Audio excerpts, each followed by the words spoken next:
moo yay wax loolu ñii bu ñu fi nekkee 2 ans ñu ngi lappi wel problème kii di sama copain nekk fee di wax ay jubóole ak ay cohésion ay dialogue justice baa ngi sooxe ku mënta jàpp bandi ndaw yi ku naay ndaw yi boo leen mënta jàpp na ngay jàppee chef de gang maintenant nag su la neexee mën nañ ñëw sur le plan juridique. ay oui la haute cour de justice le président ne peut être poursuivi que pour des faits de haute trahison qu'est-ce que c'est que la haute trahison dugg dans le juridisme mais sëñ bi waa ji li mu wax nii su demee ba wax ko fii daa am fu mu ko teg c'est clair. très bien voilà kulu naa yaa ngi fii di lëmbe ku mënta jàpp ci kulu naa yi noonu ngay jàppee chef de gang. waaw Serigne pour le cas de Pape Malick Ndour. waaw Pape Malick Ndour que justice soit faite xam nga alhamdulilah. reddition des comptes moom vraiment sénégalais yi dañ koo soxla Pape Malick Ndour dañu ni dafa am responsabilité ci mbirum gestion Prodac loolu la ñu wax Pape Malick Ndour depuis boobu léegi itam véritablement mbir moom leerut. te tey rapport boobu nga xamante ni wax nañ ni dafa am lu ko ci concerné mais rapport bi nee nañ génn na. rapport bi nee nañ génn na su lu ñu ay yenn ci ay responsabilités mais léegi li ñuy xaar rek mooy que justice soit faite même bu fekkee tey la chambre d'accusation dafa décider pour ñu placer ko sous mandat de dépôt loolu je pense que c'est dans l'ordre normal des choses. Cela veut dire tout simplement degré de responsabilité si dossier boobu rëy na li ñuy xaar rek du dara lu dul que justice soit faite. très bien. parce que nag mënuñu nekk ci réew mi itam di jël alalu sénégalais yi di ko caxatee 29 milliards du 29 000 francs c'est 29 milliards fu mu dugg soxla wuñ ko xam. war na leer mbirum Prodac dafa war a leer dañ ko war a ëmbiwaat mu leer nañ ñi ndax lañ ñu waxoon ci dagg yi am na ña nga xam ne dañ leen signer ay contrat fay leen bu yàgg avant sax ñuy sële contrat boobu fa lañ ko teg avant que ñuy signer contrat fay nañ leen mais fa lañ ko teg ak yeneen loolu mais dafa war a leer dagg yi ñu waxoon ana dagg yi est-ce que livré nañ à temps dagg yi est-ce que dagg yi tey lañ waxoon ni lay produire en termes d'employabilité anamu mais 29 milliards mënul jigi-jigi rek noonu ne France daane xeet. dëgg yàlla nañ lijjanti suñuy 29 milliards. suñ bënnul foqul yax bi ne meles. nañ ñu génneel suñuy 29 milliards on en a besoin. ba pare Mame Mbaye Niang daa war a ñëw. waaw. et le cas de Sidiki Kaba. non Sidiki Kaba xam nga li mu wax teg ko fenn waaye Macky Sall kenn mënu ko toppal loolu moom juridiquement parlant moom sax du ko mun expliquer franchement parlant parce que Macky Sall sous le magistère de Macky Sall mais dafa am yu fi xew. Alboula est-ce que tey li fi xew yëpp mënuñu waruñu interpeller la responsabilité du président Macky Sall xam nga ne woon naa fi ñoom lii ñuy wax ni yëpp c'est parce que tout simplement dañ ko tal moo tax ñu di ko wax.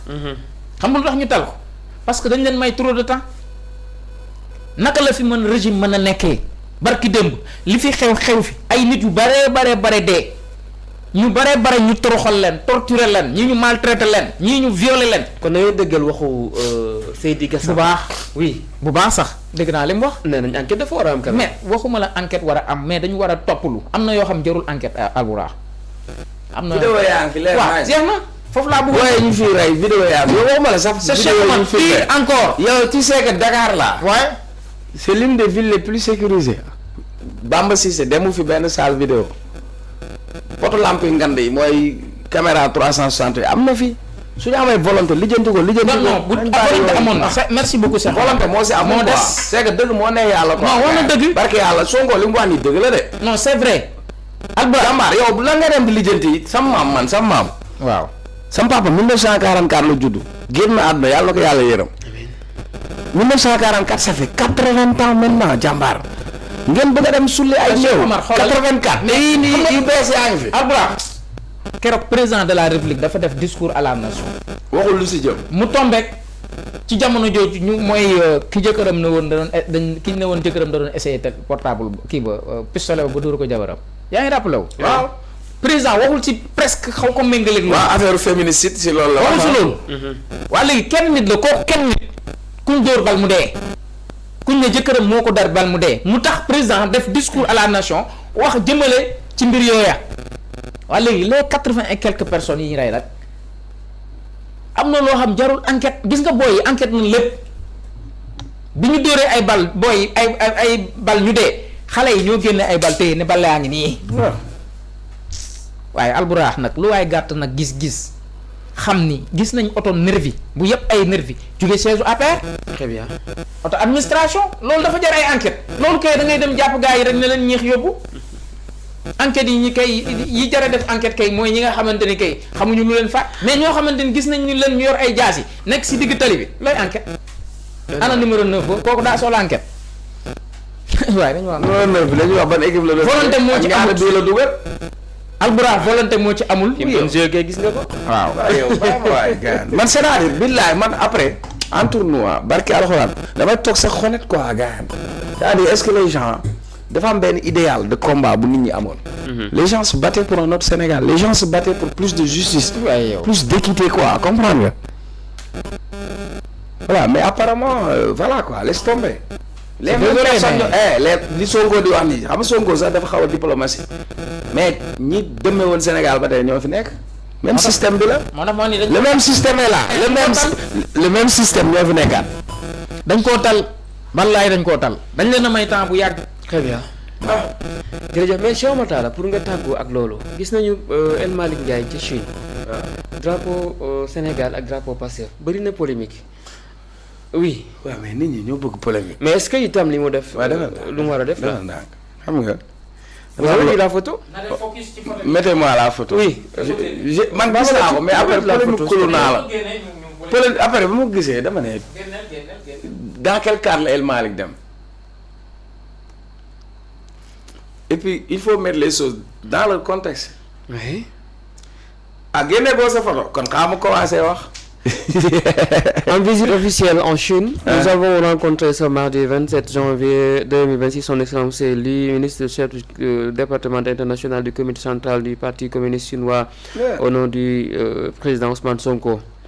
Cet échange a été l'occasion de renforcer les bases d'un partenariat politique solide entre le PASTEF et le Parti communiste chinois, fondé sur le partage d'expériences, la solidarité entre forces progressistes et la recherche de solutions souveraines aux défis du développement. Je pense qu'on a un pauvre quand même. Ok, super. Oui. Donc déjà, tu m'as permis de ressortir le contexte. Bah, vous avez vu la photo, on va dans la photo. Oubliez la photo parce que... Non, la photo n'est pas venue. Le fait d'attendre la photo, on coupe mon fil conducteur et ma réflexion. Quoi.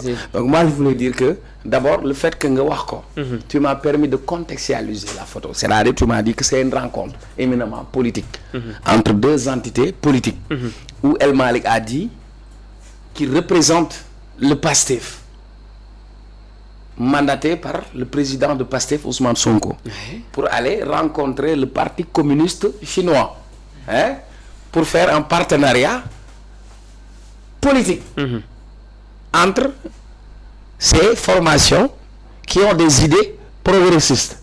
On se limite là. Donc le débat va se porter sur une idéologie politique. Alors, j'aime bien qu'on parle d'idéologie. Malheureusement, le débat idéologique est mis au second plan. Parce que la gauche, la droite. Mais les gens, ils ont du mal parfois même à se situer. Ils sont dans le centrisme. Ils sont dans le libéralisme. Ils sont dans le socialisme. Comprends? Mais Macky Sall, par exemple, APR, il est libéral. Pourtant, le même parti de Macky Sall, nous avons rencontré le Parti communiste chinois. Dans la politique de Macky Sall, il y a des politiques de gauche qui ont fait def. À un moment donné, il était de la gauche, LD, MPT. Mais même si je parce que parfois c'est un discours, c'est des discours de gauche. Des discours ça renvoie un peu à cette idéologie de la gauche. Parce que quand on parle de la gauche, c'est surtout, on s'intéresse à la population. Si on dit le gauche-droite, droite, c'est souvent les libéraux. Les libéraux, il faut la liberté économique, il faut libre concurrence, où on va conserver le droit de propriété, où c'est des questions de liberté, de responsabilité. Mais quand tu vas vers la gauche,